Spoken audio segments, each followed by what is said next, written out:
ఎందుకు ఈ విధంగా చేశారు బిగ్ బాస్ హౌస్ లోని అన్న దానికి మీకు ఆన్సర్స్ కావాలనుకుంటే, అలాంటి క్వశ్చన్స్ అడగాలంటే ప్లీజ్ రైజ్ యువర్ హ్యాండ్స్. మీరు ఆ క్వశ్చన్ అడగొచ్చు. Sanjana garu are you okay ma'am? Yes. ఎవరైనా క్వశ్చన్ అడగాలనుకుంటున్నారా? ఎస్.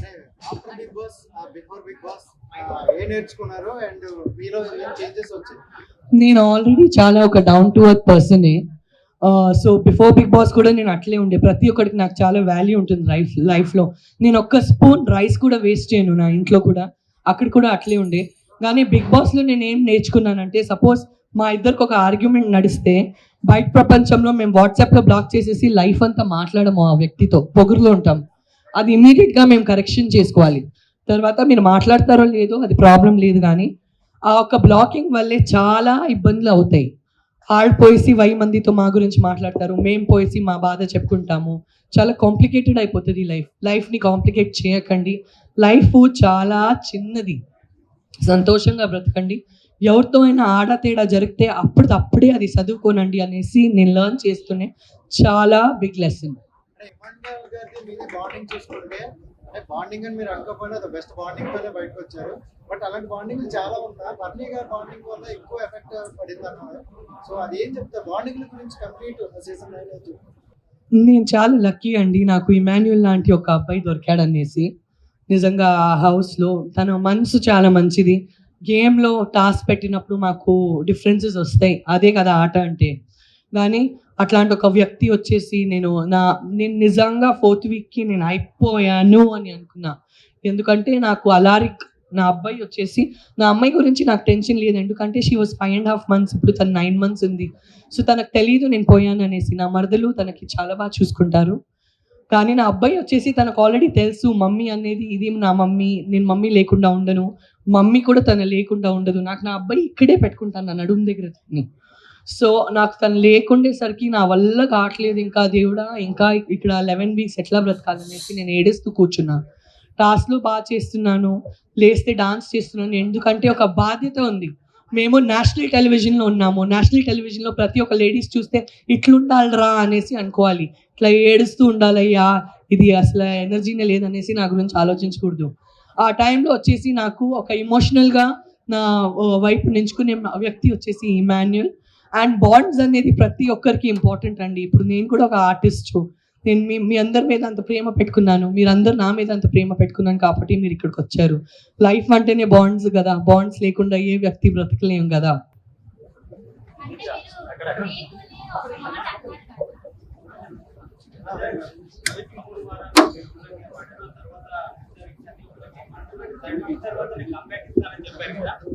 సో ఆ మంచి కంబ్యాక్ ఇచ్చారు, ఇవాళ అదే మిమ్మల్ని టాప్ 5 లో అయితే నిలిచింది. సో ఆ 3rd week తర్వాత ఏం జరిగింది? యాక్సిలరేషన్ ఇవ్వడానికి గల కారణం ఏంటి? సేమ్ చేశారు, నాకు తెలియదు, మీరు చెప్పండి. అంటే గేమ్ లో స్లోగా ఉన్నారని చెప్పేసి, యాక్టివ్ గా లేరని చెప్పేసి కామెంట్స్ వచ్చాయి. తర్వాత మీరు కంబ్యాక్ ఇస్తా అని చెప్పారు. సో కంప్లీట్ గా చేంజ్ అయిపోయింది మీ గేమ్. నేను ఎప్పుడు గేమ్ చేంజ్ చేయాలని అనుకోలేదు, నేను గేమ్ ఇలా ఆడాలి అనుకోలేదు, అలా ఆడాలి అని అనుకోలేదు. నాకు ఆ క్షణం ఎట్లెట్లా అనిపించింది అట్లట్లన్నీ పోయింది.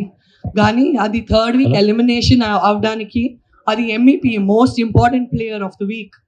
అండ్ అందరికీ చికాక్ ఇస్తుండే ప్లేయర్. అంటే నేను కామెడీ చేస్తున్నాను కానీ వాళ్ళు చికాక్గా తీసుకుంటున్నారు.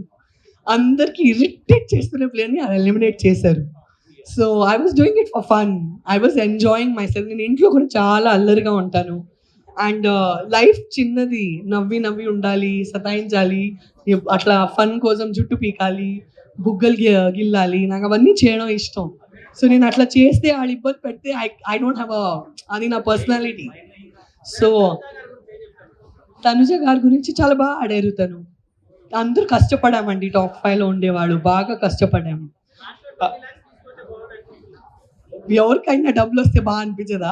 సంజన గారు, నాకు వచ్చి ఉంటే చాలా బాగుండే అనేసి నాకు అనిపిస్తుంది. సంజన గారు, బయట మీ ఫ్యాన్స్, మీ పిఆర్ కూడా చాలా వర్క్ చేశారు. అండ్ ఒక ఇన్సిడెంట్ జరిగింది, ఆదిరెడ్డి గారికి మీ ఫ్యాన్స్ కావచ్చు, పిఆర్ కావచ్చు వార్నింగ్ ఇస్తూ ఒక లెటర్ కూడా రిలీజ్ చేశారు. మీరు బిగ్ బాస్ హౌస్ లో ఉన్నారు కాబట్టి అది మీ దృష్టికి వచ్చిందా? దాన్ని మీరు ఏ విధంగా చూస్తారు? నాకు ఏమీ దృష్టికి రాలేదు.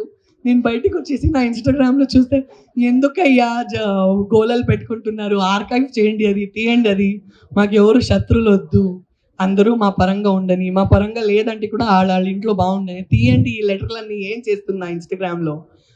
నాకు తెలియక ఇవన్నీ ఏం జరిగింది అనేసి తల కొట్టుకున్నా. బికాస్ మేము ఒక్కరి విరుద్ధంగా పోతే తన మొత్తం తనకు ఒక 10 పీపుల్ ఉంటారు. తను నా విరుద్ధంగా వస్తే నాకు 10 మంది ఫ్యాన్స్, నాకు 10,000 10 లక్షల ఫ్యాన్స్ ఉంటారు. వీళ్ళు గొడవ ఆళ్ళ గొడవ, ఎందుకయ్యా గొడవలు? ఉండే గొడవలు సరిపోలేదా బిగ్ బాస్లో? జుట్టు సగం వెళ్ళిపోయిందండి, ఓన్లీ సగమే ఉంది తల మీద. నాకు ఎవరిని ఛాలెంజ్ చేయాలని నాకు ఇష్టం లేదు. సంజన గారు హలో మేడం, ఇక్కడ సంజన గారు, బిఫోర్ కూడా మీకు ఈ ఆపర్చునిటీ వచ్చింది కదా, అంటే బిగ్ బాస్ ఛాన్స్ అనేది హిందీలో కూడా. సో మీరేం అబ్జర్వ్ చేశారు? చేంజెస్ ఏమైనా వచ్చాయా ఆఫ్టర్ బిగ్ బాస్ కానీ, అదర్ లాంగ్వేజెస్ బిగ్ బాస్ కానీ, ఇప్పుడున్న బిగ్ బాస్ కానీ, మీ లైఫ్ లో వచ్చిన చేంజెస్ ఏంటి అసలు? ముజ్సే షాదీ కరోగి అనే ఒక షో చేశాను నేను హిందీలో. అది బిగ్ బాస్ కాదు, అది అసలు బిగ్ బాస్ కాదు, ఫార్మాట్ కంప్లీట్లీ డిఫరెంట్. అండ్ ఈ బిగ్ బాస్ ముందు ఏదైనా నడుస్తుంటే మేము వెంటనే రెస్పాండ్ అవుతాము. బిగ్ బాస్ తర్వాత ఏదైనా నడుస్తుంటే ఆలోచించి రెస్పాండ్ అవ్వాలి అనేసి ఒకటి అర్థమైంది. అదొకటి చేంజ్ నాలో వచ్చింది. ఇందాక కూడా ఆలోచిస్తాను, ఇప్పుడు 3 సార్లు ఆలోచించి తర్వాత మాట్లాడతాను. ఒక వ్యక్తిగా ఆ చేంజెస్ మీలో వస్తాయి. ఎందుకంటే మీరు 100 కెమెరాలతో బ్రతికారు కదా, మీరు 100 కెమెరాస్తో బ్రతికి వచ్చారు కదా. సో ఇందాక లైఫ్లో ఒక్కసారి ఆలోచించి మాట్లాడతాను, ఇప్పుడు 3 సార్లు ఆలోచించి తర్వాత మాట్లాడే ఒక పరిస్థితి. బ్రెయిన్ అట్లా ట్యూన్ అయిపోయింది. తెలుసో తెలియక మా మైండ్ అట్లా ట్యూన్ అయిపోతుంది, ఇంకా బాధ్యత వచ్చేస్తుంది. సంజన గారు, ఫస్ట్ ఆఫ్ ఆల్ కంగ్రాచులేషన్స్ అండి టాప్ 5లో ఉన్నందుకు. సో అంటే రీతుని ఒక ఆడపిల్లని ఆ మాట అనడం కరెక్టేని అంటారా? అంటే రెగ్రెట్ మీరు ఫీల్ కూడా అవ్వలేదు, కావాలంటే హౌస్లో నుంచి బయటికి కూడా వెళ్ళిపోతాను కానీ నేనైతే సారీ చెప్పను అన్నారు. అంటే ఎందుకని ఇట్లాగా మీరు ఇలా ఉన్నారు? ఆ సిచ్యువేషన్ అట్లా వచ్చిందమ్మా. కానీ నేను రీతు వచ్చేసి దాని తర్వాత మాట్లాడుకున్నాము. రీతు కూడా నాకు 1000 మాటలు చెప్పింది, నేను కూడా తనకి చెప్పాను. ఆ హౌస్లో ఉండేసరికి మేమే ఉన్నాం కదా. సో ఫైట్స్ నడవడం సహజం. నువ్వు మేము ఫైట్స్ చేయలేదంటే మీ షో చూస్తారా? రాకెట్ లాగా జుమ్ అని పోయింది కదా నా గుడ్డు వలే. నాకు తెలీదు నేను గుడ్డు తిన్నానా, అక్కడ మర్డర్ చేశానా, నాకు ఎంత బాధ పెట్టారు తెలుసా? ఒక్క గుడ్డు కథ ఎక్కడి నుంచి ఎక్కడ పోయిందనేసి ఊహించుకోలేదు నేను. సో ఆ హౌస్లో అవన్నీ సహజం. కానీ నేను ఈ గొడవల కంటే ఒక మనిషిని చాలా వాల్యూ చేస్తానండి. ఇవాళ ఒక 3.5 months మేమందరూ జతగా బ్రతికి వచ్చామంటే ఎక్కడో నాకు ఆ అమ్మాయి అంటే చాలా సాఫ్ట్ కార్నర్ ఉంది, ఆ అమ్మాయికి కూడా నాకు సాఫ్ట్ కార్నర్ ఉంది. నేను రిలేషన్షిప్ని ఇంకా గౌరవిస్తాను, నేను తన్ని ఇంకా గౌరవిస్తాను. తను నాతో లైఫ్లో ఎప్పుడు రీతు నాతో ఫ్రెండ్గా ఉండాలని నేను గౌరవిస్తాను. ఆ హౌస్లో ఏం చేస్తామండి, అసలు ఫోన్ లేదు, ఫ్యామిలీ లేదు, హోమ్ సిక్ ఉన్నాము. నామినేషన్స్ రోజు వస్తే నేను అసలు ఎందుకు నామినేషన్స్లో పోయి కూర్చోవాలి, నేను నన్నే పోయేసి బాత్రూంలో లాక్ చేపించి అయ్యో ఈ ఒక్కరోజు నేను రాను బయటికి, నాకు నామినేషన్స్ అంటే ఇష్టం లేదు. నాకు నామినేషన్స్ అంటే నేను అది నామినేషన్స్ లాగా తీసుకోలేను, నేను అన్ని హార్ట్కి తీసుకుంటాను. అది నా ప్రాబ్లం, నేను హార్ట్కి తీసుకుంటాను, నేను అంత లైట్ తీసుకోలేను. అది బికాజ్ నేను ఇమోషనల్ పర్సన్.